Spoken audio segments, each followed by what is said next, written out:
Good morning, everybody. It is Tuesday, Talk Tuesday. We're here at the straight road. This is the second take of this. Not quite as chaotic as yesterday, but pretty chaotic. Bailey! Yesterday was so windy. Like, thank goodness I didn't have to film yesterday because it would have been like literally impossible. You would never have heard me. Nova in front. So yesterday I ended up with an entourage of half the pack. So I had 12 and actually no, 5 were attached to me and that Iskra, thank you. And then one just sort of fell in with the entourage, which was pretty funny. Today I have an entourage of 3. That being said, we're about to give one of them another chance.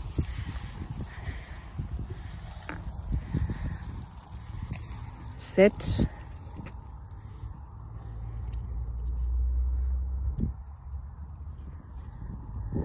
Go. Make better choices. Okay. So, that wasn't smart, Newton, but that was a good choice. Good. Okay, Bailey, truly. Sorry for the jingle jangle. Something has become unhooked in my little thing here. There we go.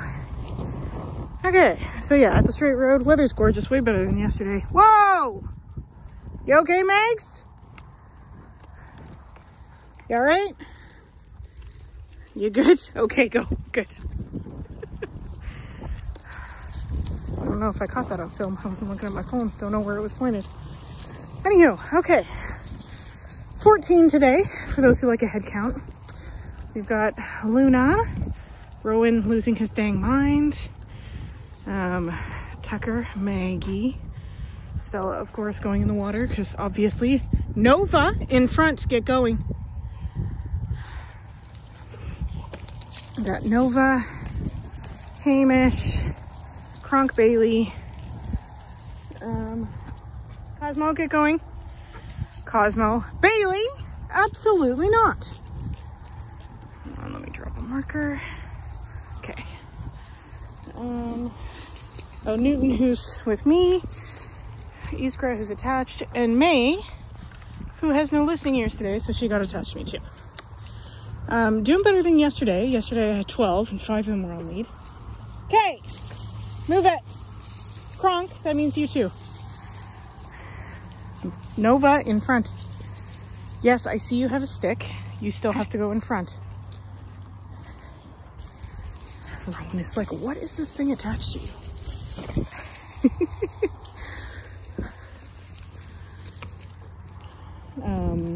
Yeah, we're working on some recall with Bailey, which is why she's on a long line. And Iskra typically is too, but since I'm filming and I need 2 hands, she's just on a regular line attached to me. But we're reworking through some recall. So, okay. I have a story time for you guys. And this is sort of in relation to all the crazies. What are we doing here, kids? Kronk, do not eat that. Thank you. You have enough fiber in your diet, I promise you. Kronk out. So, what? Get out of here, child. I don't know if you guys saw that. Easter just whacked me with whatever that is, but it hit the phone. Okay. Anyways. So I have a story time. As you guys know, where we walk, we don't really run into anybody, which is sort of the whole point. It's not private property per se. Like, I got permission from the farmers to walk here a long time ago. Just because I felt weird given its location, like literally in their fields. But it's not marked or anything. I don't know. For all I know, it could be private property and I'm unaware. Either way, we typically don't run into anybody. We occasionally do. And at that point, what I do is I leash everybody up and we keep walking. We go on by. And that's that, right? We get far enough away, I let everybody off leash again. Done. Okay, that pitter patter makes me nervous for my joints. Thank you. Kronk, can we not? What are we doing? Kronk, go. He's like, I want to be a part of the entourage. Yes, you guys definitely didn't. You might have heard him snarking away, but what he was doing is he kept booping my knee, letting me know he was there. And it's like, I know, I'm aware you're there. Keep going. Anyhow. Okay, so last week we ran into someone.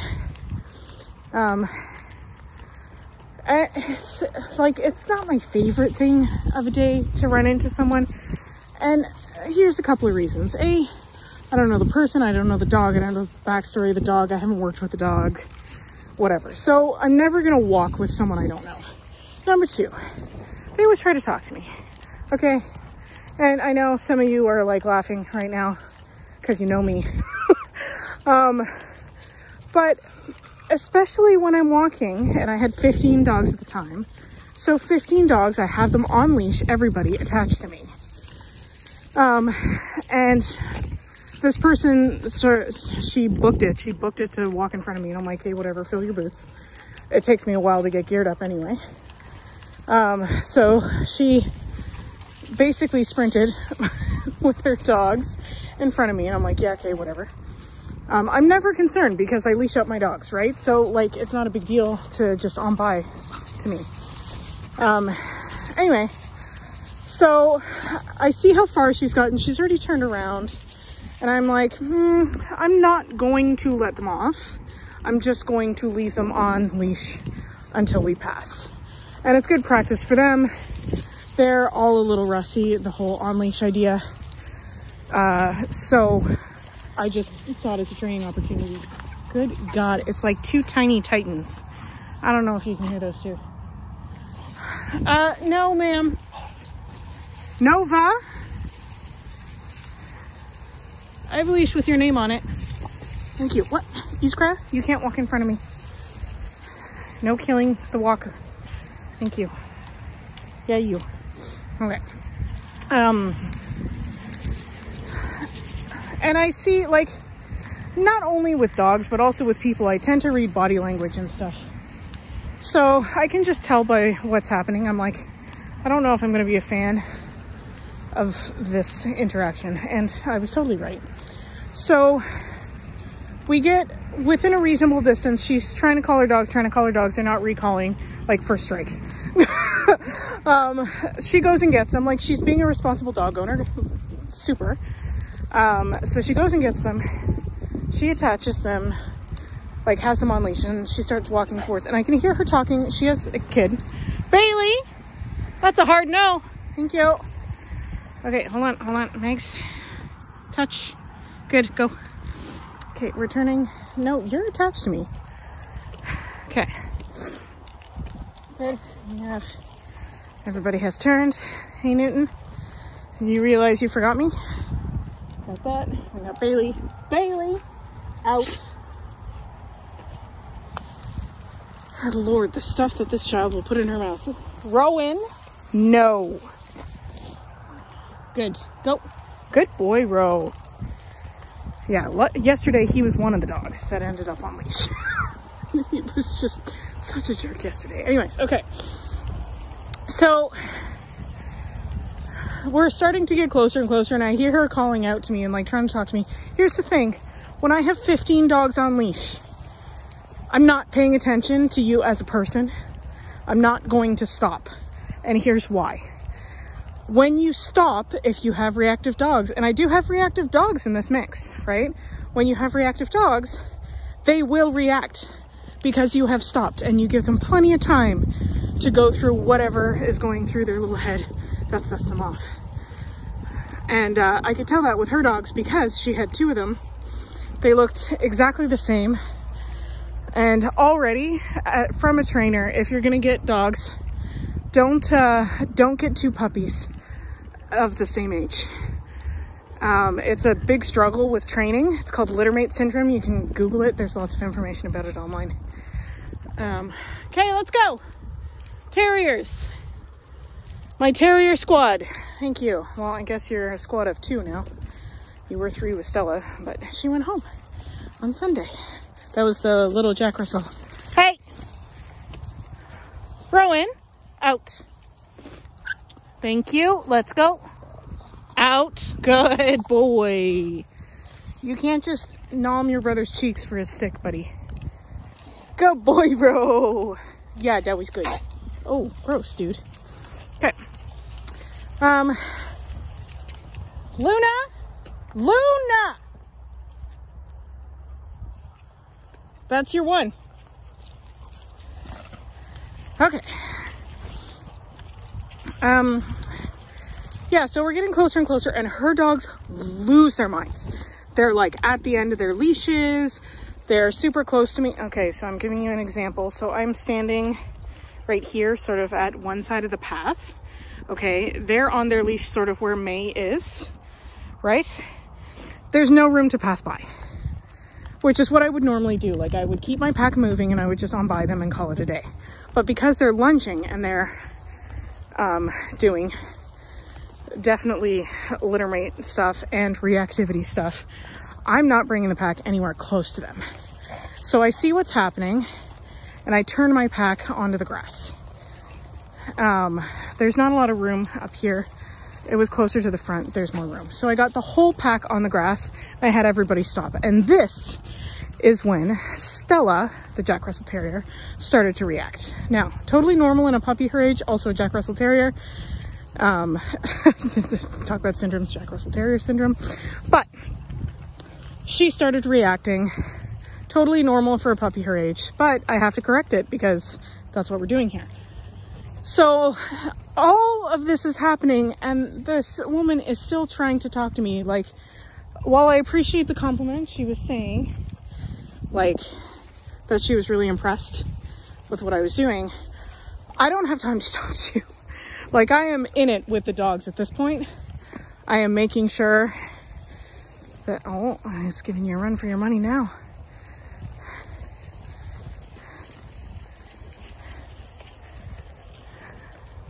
Good boys. Good. Sorry, we had a couple boarders that are a bit resource guard. Hey! No! Out you go! Then neither of you get it. And I wanted to make sure he didn't pick up any of that. And that bark, if you want to call it a bark, if you heard that from him, it's more like a scream because that's the sound they make. That was more frustration than resource, but it still means the game is over. Okay. Anyway, so she's trying to talk to me and I'm just like, I just need you to leave. I need you to take your dogs and I need you to leave because your dogs are the problem. Now Stella is a problem. But because Stella has been reacting for this amount of time, now Rowan has picked it up because he's also a puppy and he's also a chicken. And when he's scared of something and he's on leash, he's going to bark and carry on because those are his options. Right? Nova in front. Thank you. And again, I can understand where it's coming from, but it's still something I have to address. So now I'm addressing both puppies, trying to get them sorted. And this wouldn't have been a problem if I had been able to keep moving. She finally goes by, still calling out how impressed she is. Again, thank you. I'm sorry I couldn't talk to you. I was busy. And then I get everybody moving again. The reaction from Stella and Rowan magically stopped because we're moving. We walk them a ways down. I have them do their protocol when it goes from on leash to off leash, which is basically I say sit and whoever sits the fastest gets off the fastest. Like, they go in order of who sits. And if you don't sit, then we walk for a little while and I turn around and I ask you to sit again. And we just go through that until everyone's off. Okay, you guys are gross. Hey, Mish, today. You, stop cutting in front of me. You're like a black knee-high speed bump. Okay, Kronk, don't. Move it along. Thank you. So that's what happened. That was the interaction. So if you're ever in a similar situation, like I said, littermate syndrome, that's a whole thing. I hire a trainer. Like, seriously, it is something else again. It's very, very challenging. Doable, but very challenging. And it could also have been like maybe her and a family member got dogs from the same litter and she was walking them together. Even so, it's a good idea to train individually, and then work on together. You tell him, Bailey. Sorry, that was Rowan being rude. Bailey telling him off. Nova. Truly. So, okay, I know we're at 16 minutes. I'm hustling. Basically all I want to say is what should have happened there. And if you have a reactive dog, I recommend trying this and seeing how it works. Because sometimes even these simple adjustments. Now, if you have a seriously reactive dog, again, hire a trainer. But if you know your dog is reactive and you see someone even with one dog coming towards you, not necessarily 15, I know that's a little out of the ordinary, your first step should be to put your body in between your dog and the oncoming dogs. Okay, so the dogs should have been on the other side of her, and knowing that you have reactive dogs, step off the path, give lots of space. So you see, this is basically a 1 car width driveway road type thing. If I had a reactive dog and I saw someone coming, I would be way over here off the path, still walking, because I can still walk there, but giving lots of space and signaling to the other person that I want lots of space, right? 9 times out of 10, the oncoming person will go, like, if not into the grass on their side, they will at least go to the opposite edge of the pavement here. And that's perfect, right? Keep moving. Don't let your dog stay still and react. Keep moving. Even if you have to drag them, just keep moving. As I said, I had Stella and Rowan reacting when we were stopped. As soon as we started walking again, there was no reaction. Had I been able to continue walking? Luna! Absolutely not! Thank you. You get that muddy, I'm leaving you here. Stella! Don't you follow her example. Thank you. She's like, okay, bye. And those are the 2 main things. Get your body in between, or I guess 3. Get your body in between your dog and the oncoming dog. Give as much space as you can, and do not stop. Do not stop walking, just keep going. So I know we're way over time. I'm really, really sorry. I just really wanted to get that. If you have trouble, or even if your dog isn't reactive, they're just uncomfortable around other dogs. And honestly, this should be a normal thing in the city. If you're walking by someone and their dog is on leash, regardless of whether your dog is on leash or off leash, you should be calling them back to you. You should be putting them on the opposite side of that dog and walking by and like not interacting. Because, Rowan, no, good boy. That was so good. Good boy, Ro. Luna, stop teaching him that. Rowan, you were so good. Continue the good streak. He's like, okay, I guess. And you can see him watching her. Luna taught Rowan to eat crab apples. And considering he had diarrhea last week. Sorry, hold on. I'm watching him, which is why I'm walking weird. Yeah, little man, come on. Yeah. So if more people did that, we would have many less reactive dogs. And like, just because someone has a dog and you like the dog does not entitle you to time with the dog. And just because they have a dog and you have a dog doesn't mean they want to talk to you. Like, they're just out for a walk with their dog. Speaking from experience, I'm just out for a walk with my dogs. I just want to be left alone and live my life, just like most people. If you're sitting reading a book, and I also have a book, you probably don't want me to come and get in your face and grab your book and read your book. You know, just because it's dogs, I don't think it's that much different. Anyway, okay, as always, if you guys have any questions, oh, I forgot to poop. I'll have to go back. If you guys have any questions about this or any other video, you know what to do. Otherwise, I hope you guys are having at least as much fun as those two, hunting for ice. And if you have a second to like, comment, and subscribe, that's greatly appreciated. Almost forgot, and I know I would get yelled at by my more YouTube savvy people. But yeah, oh, right, I have to turn around. Have an amazing day, and we'll talk to you soon. Cheers.